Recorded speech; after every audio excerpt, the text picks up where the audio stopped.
ഗൗരവമായ വിഷയമാണ് സംസ്ഥാന വഖഫ് ബോർഡുമായി ബന്ധപ്പെട്ട് ഇപ്പോൾ ഉണ്ടായിട്ടുള്ളത്. 2026 ഫെബ്രുവരിയിലാണ് വഖഫ് ബോർഡ് പുനഃസംഘടിപ്പിക്കുന്നത്.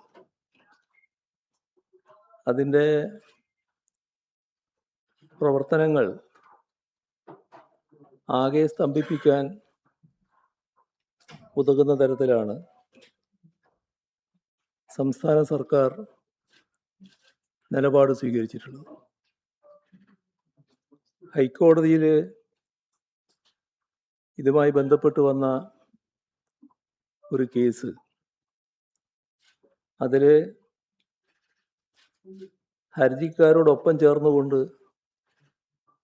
ഒരു ഒത്തുകളിയാണ് സർക്കാരിൻ്റെ ഭാഗത്തുനിന്നുണ്ടായത്. അതിലൂടെ ഒരിടക്കാല വിധി വന്നിട്ടുണ്ട്. ഇത് വലിയ തോതിൽ ഞെട്ടിപ്പിക്കുന്നൊരു സംഭവമാണ്.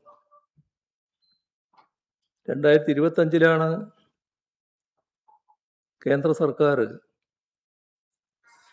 അതേവരെ ഉണ്ടായിരുന്ന വഖഫ് നിയമം പൊളിച്ചെഴുതി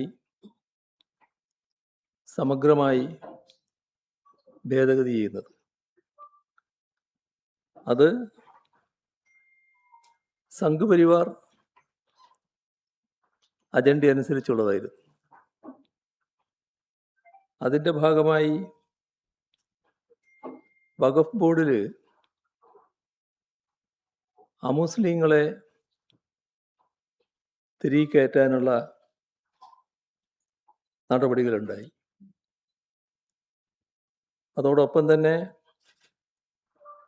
പലതരത്തിലുള്ള മാറ്റങ്ങൾ ഭേദഗതിയായി കൊണ്ടുവന്നു. ഇവിടെ മുസ്ലിം ആചാരപ്രകാരം 5 വർഷമെങ്കിലും ജീവിച്ചുവെന്ന് തെളിയിക്കുന്നയാൾക്ക് മാത്രമേ വഖഫ് നൽകാൻ കഴിയൂ എന്നെല്ലാമുള്ള ഭേദഗതികളും അതോടൊപ്പം വന്നു. ഇവിടെ ശ്രദ്ധിക്കേണ്ട ഒരു കാര്യം, കേന്ദ്രം ഇത്തരമൊരു നിയമം പാസാക്കിയെങ്കിലും സംസ്ഥാനങ്ങളിൽ BJP ഇതര രാഷ്ട്രീയ പാർട്ടികൾ നേതൃത്വം കൊടുക്കുന്ന സംസ്ഥാന സർക്കാരുകൾ ആ നിയമം വരുന്ന ഘട്ടത്തിൽ തന്നെ അതിനെതിരെ ശക്തമായ നിലപാടാണ് സ്വീകരിച്ചത്. ഇപ്പോൾ കേരളം, തമിഴ്നാട്, പശ്ചിമ ബംഗാൾ സർക്കാരുകൾ ഈ വന്ന വിവാദമായ വകുപ്പുകളോട് ശക്തമായ വിയോജിപ്പാണ് രേഖപ്പെടുത്തിയത്. പുതിയ ഭേദഗതി അനുസരിച്ച് അമുസ്ലിങ്ങളെ വഖഫ് ബോർഡിൽ ഉൾപ്പെടുത്തിയത് BJP ഭരിക്കുന്ന സംസ്ഥാനങ്ങളിൽ മാത്രമാണ്. ആ വഴിക്കാണ് ഇപ്പോൾ കേരള സർക്കാരും നീങ്ങുന്നത് എന്നാണ് ഉണ്ടായിട്ടുള്ള ദൗർഭാഗ്യകരമായ അവസ്ഥ. ഇപ്പോൾ വ്യത്യസ്ത മതവിഭാഗങ്ങൾ, അവരുടെ വിശ്വാസങ്ങൾ, അവയെല്ലാം സംബന്ധിച്ചുള്ള സ്ഥാപനങ്ങൾ അതത് മതവിഭാഗങ്ങളിൽപ്പെട്ടവർ തന്നെയാണ് പൊതുവെ കൈകാര്യം ചെയ്തു പോകുന്നത്. ഇതാണ് മതനിരപേക്ഷതയുടെ ഭാഗമായി നമ്മുടെ രാജ്യം പൊതുവെ അംഗീകരിച്ചിട്ടുള്ളത്. അതനുസരിച്ചുള്ള നടപടികളാണ് ഇതേവരെ തുടർന്നു വരുന്നത്. ഇവിടെ വിവിധ മതവിഭാഗങ്ങളുടെ ഒട്ടേറെ സ്ഥാപനങ്ങളും സംവിധാനങ്ങളുമുണ്ട്. അവയിലെല്ലാം അവയുടെ മാനേജ്മെൻറ്റുമായി ബന്ധപ്പെട്ട വിഷയങ്ങളിൽ മറ്റു മതസ്ഥർ കൈകടത്തുന്നത് സാധാരണഗതിയിൽ ശരിയായ രീതിയല്ല. അങ്ങനെ ഒരു നിലപാട് സ്വീകരിച്ചു വരുന്നില്ല പൊതുവിൽ. ഇതിന് യോജിക്കാത്ത, ഇതിനെതിരായ സമീപനമാണ് പുതിയ വഖഫ് ഭേദഗതിയിലൂടെ കേന്ദ്ര സർക്കാർ മുന്നോട്ട് വെച്ചത്. ഇവിടെ കാണേണ്ട പ്രത്യേകത, രാജ്യത്തുള്ള മതവിഭാഗങ്ങളിൽ ഒന്നാണ് മുസ്ലിം. ഈ മുസ്ലിം വിഭാഗങ്ങളുമായി ബന്ധപ്പെട്ടവരുടെ മാത്രം